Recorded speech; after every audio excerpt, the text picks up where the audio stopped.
Welcome back to Secret Weapons, and today we're talking about wet-dry wet rigs, how to make them, and how to make one that doesn't break your back carrying it around. Over the last week, I've been talking to a front of house engineer, friend of mine, and we were discussing what he wants from a guitar player in a live environment. When you have keys and loops and other guitar players who apparently exist, and like stacks of vocalists and all these things, you still want guitar texture in the mix, but sometimes all of the delays and reverbs and synthy textures that come with stacking all these other wet effects can really create problems for front of house engineers. They want to include your guitar, but they can't find space for it. And this particular engineer I was talking to expressed a desire to just get the dry guitar pickup sent straight to front of house so he could mix it above the rest of the actual like pedal board and amp tone. So we started talking about wet dry wet mixes and wet dry mixes and all that, and I decided to put one together. And this weekend I ran it for the first time and it worked incredibly well. And so I want to talk about the hows and whys. For context, I put a picture of this board up on my Instagram story yesterday morning, Saturday, and got so many questions about it that yesterday afternoon I did a Instagram video run through of all the different stages and where I was splitting and why, because I just had so many questions about how I was setting my rig up. But Instagram stories are not the best for deep dives, so I wanted to make this video. It's Sunday afternoon, about 24 hours after the initial video went up, and I just want to talk through the hows and whys of this pedal board. So the quick 10,000 foot overview before we go to the top down camera and run through all of the sound stuff. So before we go to the top down camera of the pedal board and kind of talk through the individual pieces in the chain, I want to give a couple key notes, which is the amps we are using is the Strymon Iridium in stereo for our wet sends, and the Benson Vinny right here. The cabinet's down on the ground, mic'd up with an E609, and that is the pure dry guitar tone. And the way that I have it mixed, one of the big wins here, aside from just being able to control your wet-dry ratio in post. So let's talk about kind of the three main reasons you would want to run a wet-dry-wet mix. Reason number one, as we said, front of house guys will love you more. They can control how much of your wet and how much of your dry that they put in the house, which will help you get turned up in the house.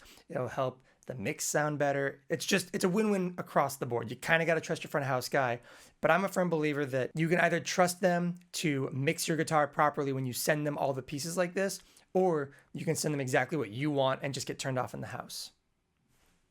Reason number two, you just get better clarity on your dry tone, no matter how hard you push your wet effects.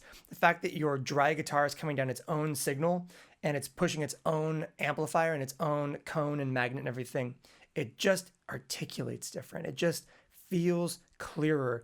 The kind of harmonic resonance of distortions and overdrives and pushing the tubes in the amp just hits different when you're not also pushing all of your delays and reverbs through that same amplifier, especially with lower headroom amps like the Benson Vinny. This is like an amazing dry send amplifier for this exact purpose. It sounds so good. And number three, and I think the biggest and most impressive thing, is the ability to mix your wet and dry in post in terms of panning. So if you've been following this page or following me on Instagram for a while, you'll know that I record almost all my guitars in stereo, and then I kind of pan everything around my mix. And the problem with that is when you've got big stereo ping-pongy delays and stuff, if you've got your ping-pong left-right right here, and you pan that guitar all the way to the left side, you're basically killing the right side repeats there. You're gonna start losing the side you're panning away from in that stereo image. And that can be useful for creating these kind of like sloped guitar parts that play off of each other. But also you're losing important aspects of the rhythmic parts and of the tonal makeup of your guitar sound. Enter a wet, dry, wet mix. What I did on the intro of this video is panned the two mono dry tones out to the sides, but kept the stereo wets perfectly center, allowing all of the ping-pongy effects to play off of each other and keeping even volume on either side, while still being able to push your mental ear back and forth to where the guitar parts are supposed to sit in the mix. And it just offers another layer of control over how you want your guitar to sit in your mix.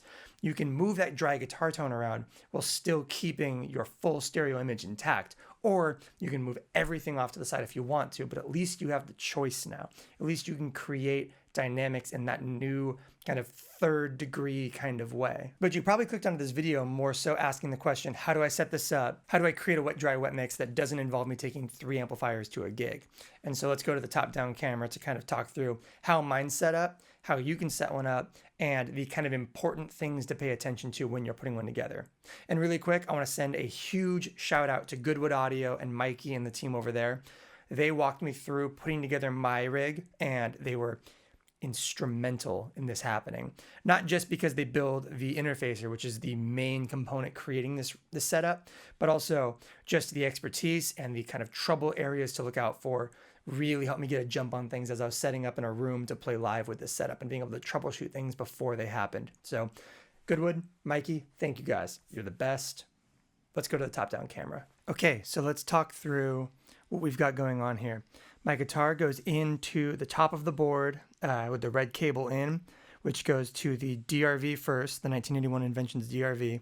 And just right off the bat, I get a lot of questions about why I'm running it in front of my compressor when all my other drives are behind it. And the reason for that is the DRV just sounds better first. It's so touch sensitive that you get better control over it. You can find really beautiful clean tones if you don't have it very, very first, or if you have it very, very first in your guitar rig.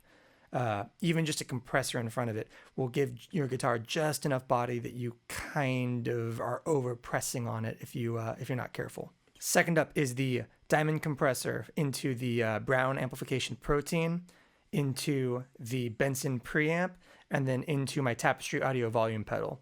That is what constitutes my quote-unquote dry signal, my dirt pedals, my drive pedals, all of that stuff. That goes into the brain of this entire operation, the Goodwood Audio interfacer. And this thing is the key important factor in this guitar setup. The reason for that is not only is this where you're going to split your guitar signal, but you're also going to need something that is a phase inverter and a transformer. The reason for that is you will get ground loops when you try to run multiple guitar signals to your front of house in a situation like this. You want to make sure that all the outputs that you have all have a ground option on them. When I ran this yesterday, I was getting insane buzzing, even though this has a transformer and a ground on it. It was only because the DI that the Iridium was coming out of also had one that I was able to fix that. So if you're going to build a rig like this, whether it be wet, dry, or wet, dry, wet like this one is, make sure that everything you have has a ground on it. You are going to be so sorry if that's not the case. The other big win right here is you have your phase inverter. The little 180 right there is a phase inverter. And that is because you are sending multiple outputs of almost the exact same signal, especially with your dry guitar tone. And if those things are out of phase from one another, you're going to just see weird frequency drops. You're going to most notably hear it in lower registers. So when you're setting up your rig, just hit your low note, flip your phase, figure out which one is more in phase, and then you're good to go. It's super simple. From there, I take the buffered output right here, and that runs under the board to this output right here, which goes up to the Benson, which is mic'd up in the cabinet. You can see down at the bottom, or at the top of the frame, with an E609. So let's hear just that really quick.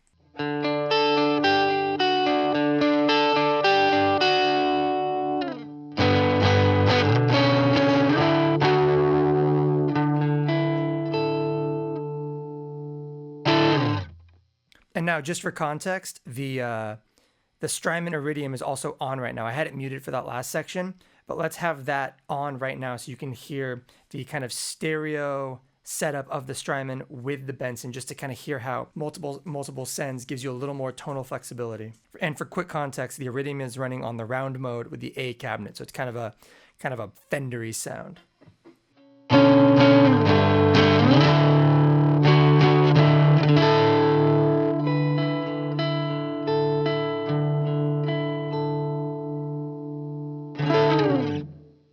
And something like the Iridium is really useful here over just a standard cab sim because I'm treating all of my drives in this context like drives and not specifically like preamps. And so you could put a cab sim here and you'd be totally fine, but having the Iridium here really gives a little more definition and a little more character to your wet send because it is supposed to be separate amplifiers from your dry amp. So that's why I'm using the Iridium here and I'm really happy with it. Okay, and so for the wet signal, we are going out of the tuner out on the interfacer, going to the Chase Bliss Mood into the Empress Effects ecosystem, the GFI Specular Tempest, both of which are being used almost entirely for delays in this particular board. And then we are going to the New Neighbor Immerse Reverberator and the New Neighbor Immerse Reverberator. The first one is being set up as a kind of shorter, subtler plate reverb, and the second one is being set up as kind of a big, washy, wet algorithm, like modulated, giant reverb kind of thing. So before we start doing like the big comparisons and why we're going full wet and everything, let's just run through what those things sound like stacked into the Iridium, and then we will add our dry back in. So we'll start with some subtle stuff. So here is the Benson preamp and the New Neighbor Immerse.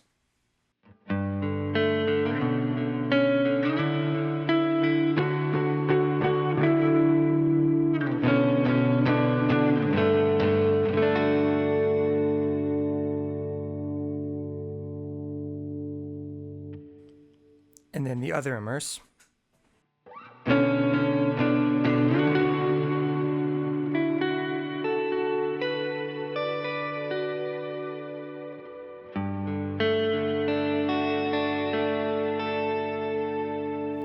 Let's add the tape echo in.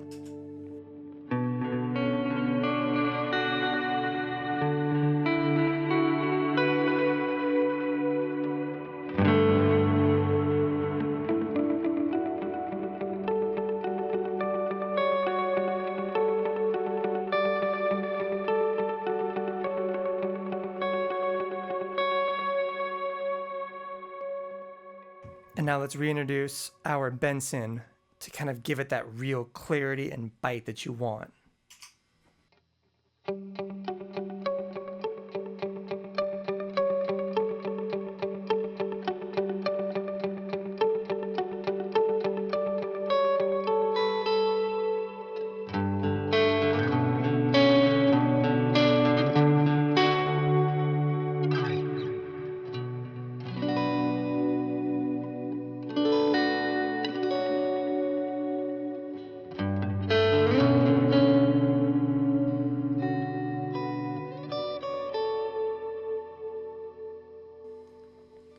And the beautiful thing about a setup like this is we can go full overkill with all of our delays and reverbs. For context, let's hear how much dry signal is left.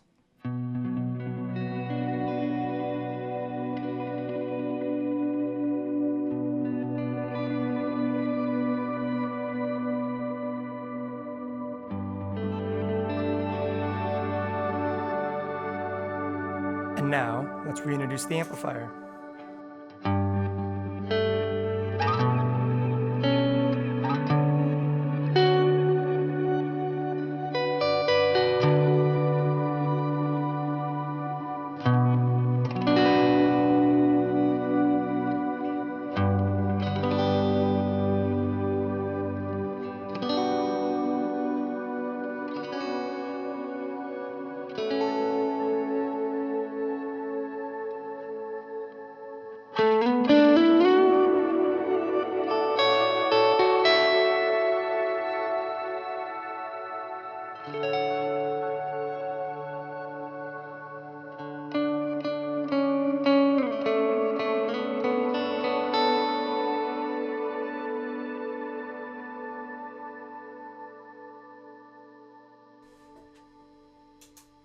Now let's dial in something a little more normal.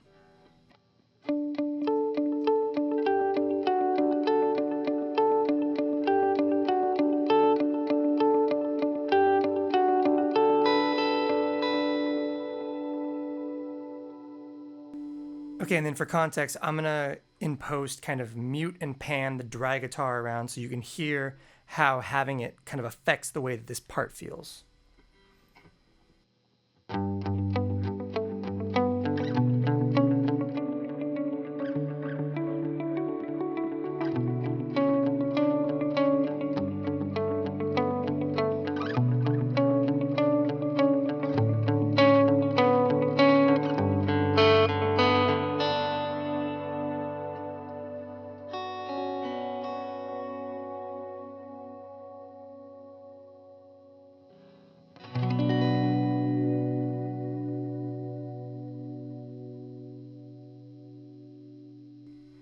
So yeah, I think that's all I kind of have to say about how I set up the wet dry wet rig, why I set it up the way that I did.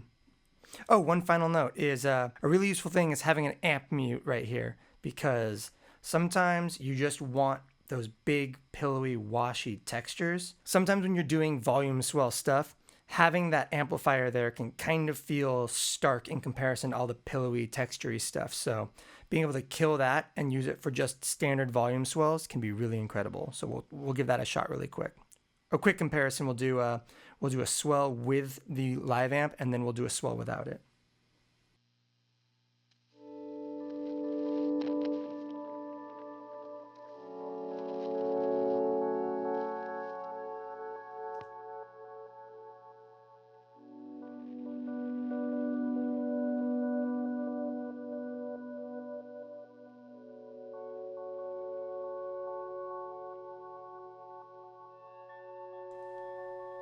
Yeah, it's just kind of cooler that way. Anyways, if you have any other questions, throw them in the comments. I'll check on them. I'll try to respond to anything that I know the answer to. And until next time, thank you for watching.